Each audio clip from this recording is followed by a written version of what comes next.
It seems like we're in a collective dark rite of passage. Our culture lacks wisdom, lacks virtues, and meaningful values. It's, we're in a void of a healthy culture. It's a collective problem, and the darkness is real. But it's important that we as a collective face said darkness.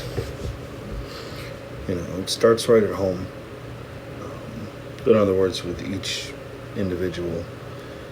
It begins with and falls to each one of us to face their personal darkness, to learn to walk in it and find the gold or light hidden somewhere in the gloom.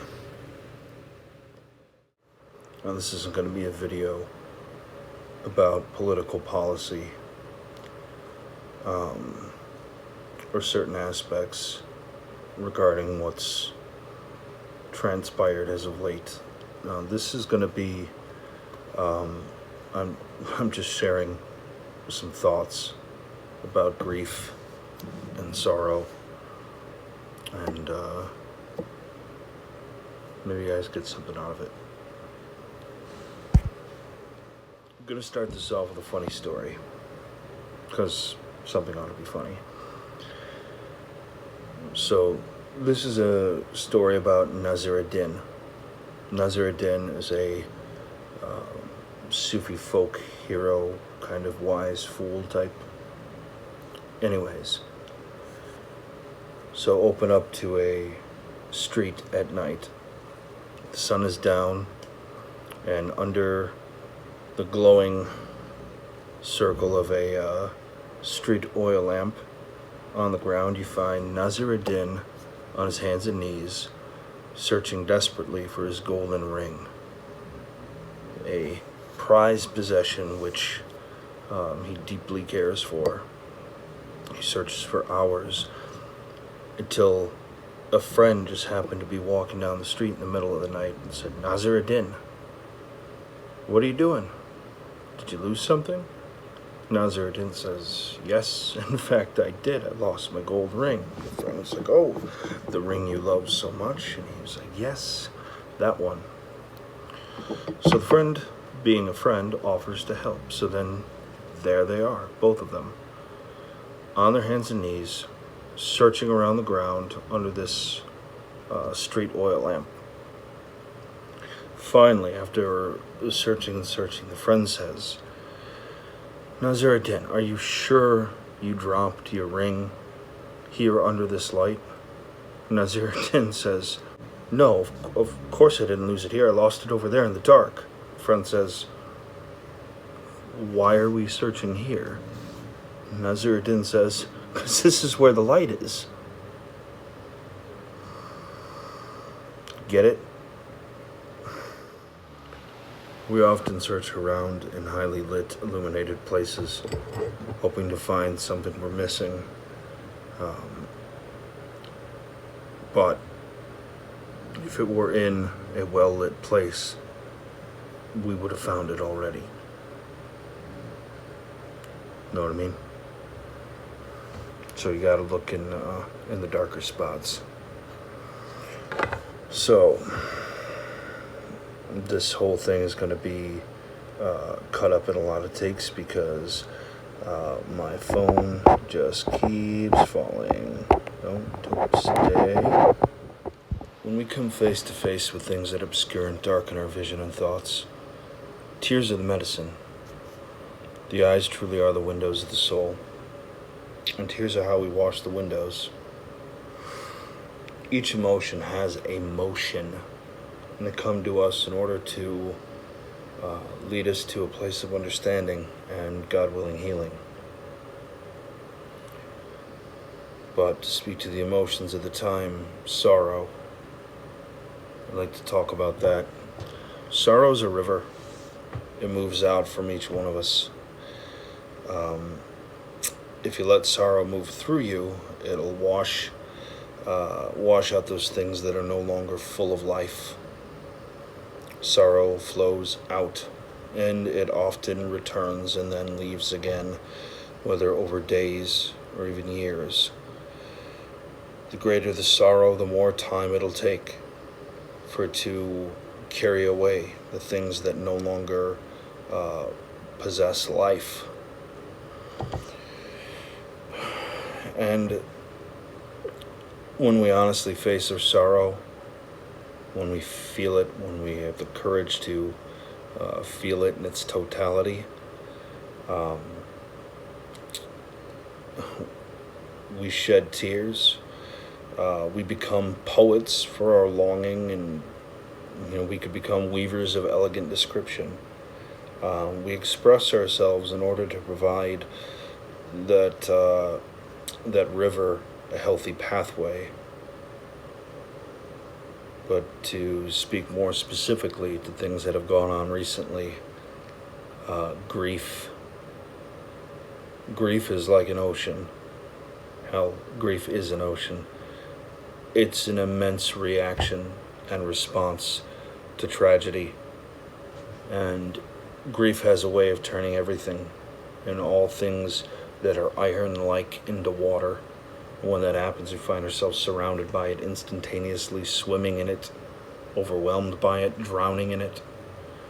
With great tragedies, everything has to go back to the ocean in order to be washed clean, in order that the deep waters from which life began can begin again. We dissolve in spaces like that if we have the courage to allow the dissolution. An individual isn't a drop in the ocean, but an ocean and a drop. There's an ocean in each one of us, and when something tragic happens, we know it. The space of grief, finding yourself in that space, it's a place within yourself. It's within ourselves. An unprocessed grief can become despair.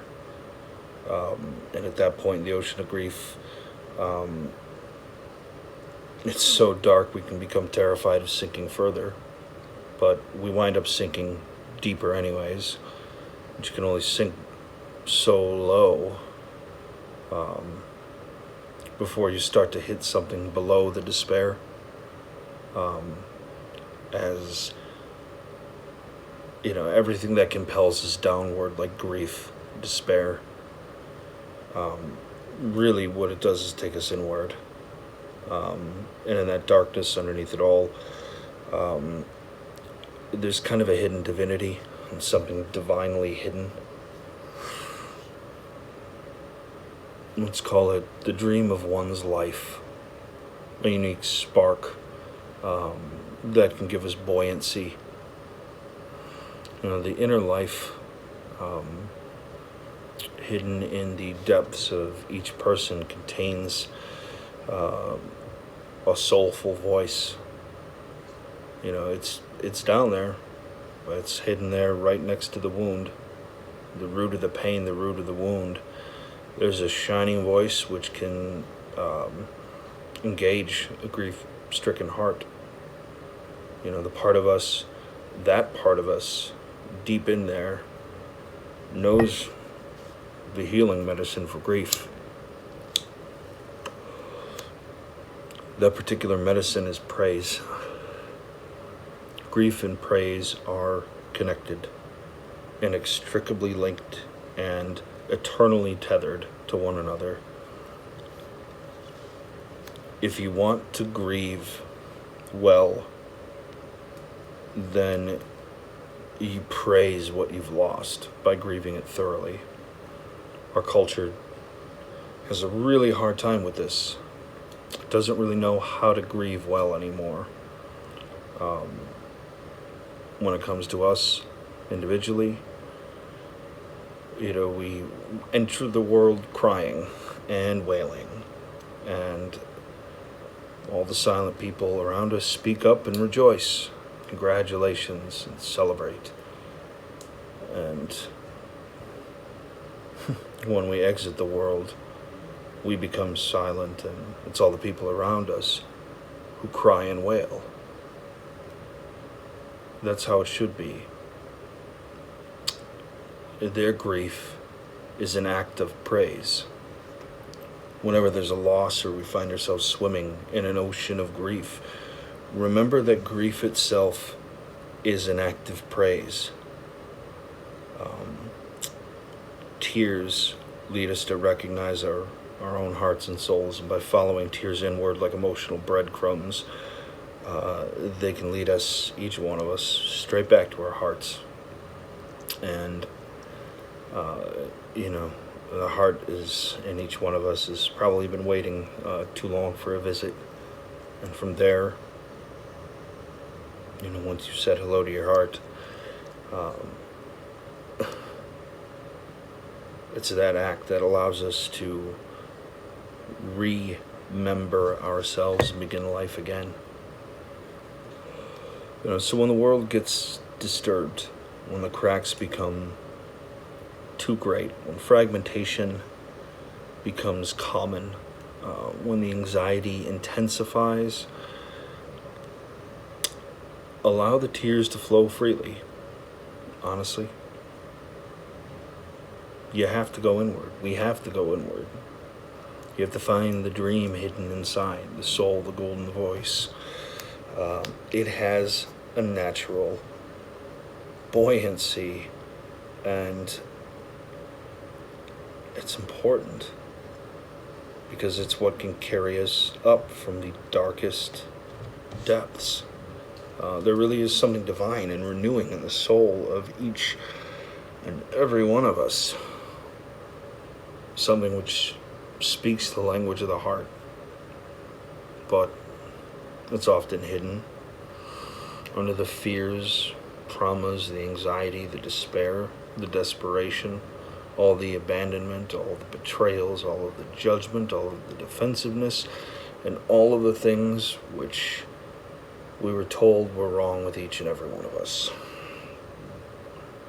But it's down there, sitting below it all. I think it's the source of vertical imagination. It's the renewal of potential. It allows us to speak honestly, to live honestly, to grieve honestly and fully. Let out the tears, make the emotional waters.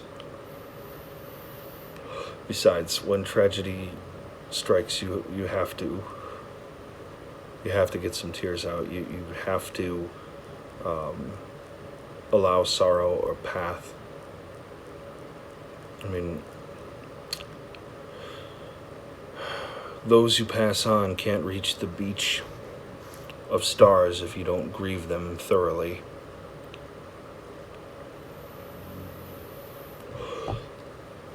But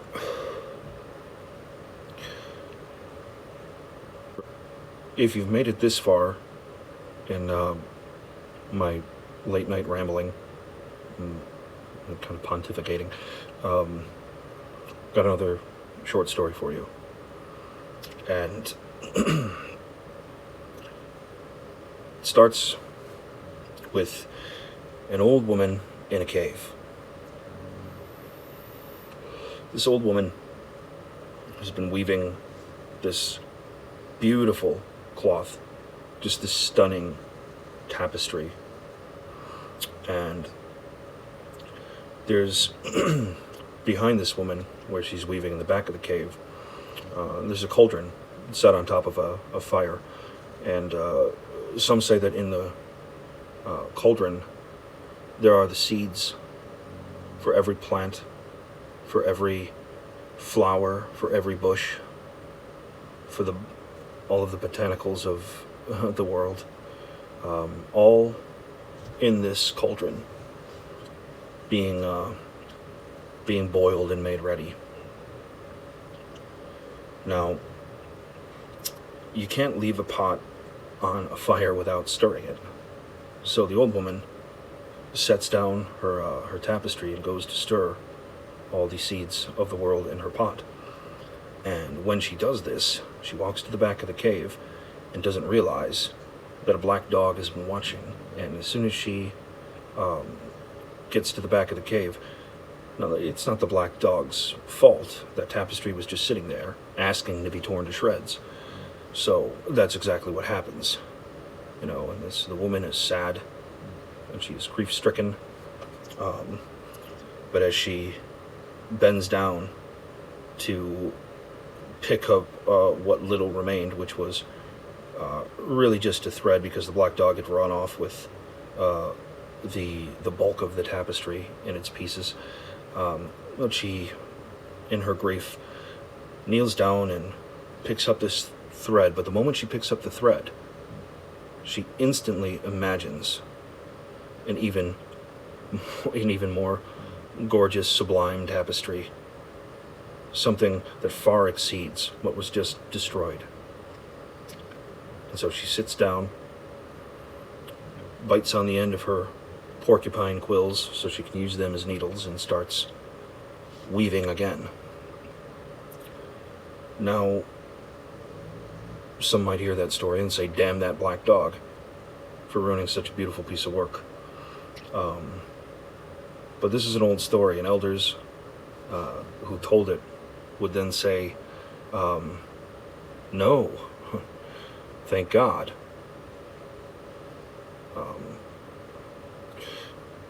That old woman is the weaver of the world. And if she had finished her tapestry, if she had finished weaving that cloth, it would all be over. Life would end. So that black dog destroying the cloth is part of what keeps the world turning. But when things get torn to shreds, in your grief, you kneel down and find a single thread. That's the beginning of a new dream. That's the start of something even greater, if you allow your imagination to do its work. This can be said for your projects, it can be said for your relationships, it can be said for loss, it can be said for anything. There's always a seed of creation in any ending, and a seed of new in any grief.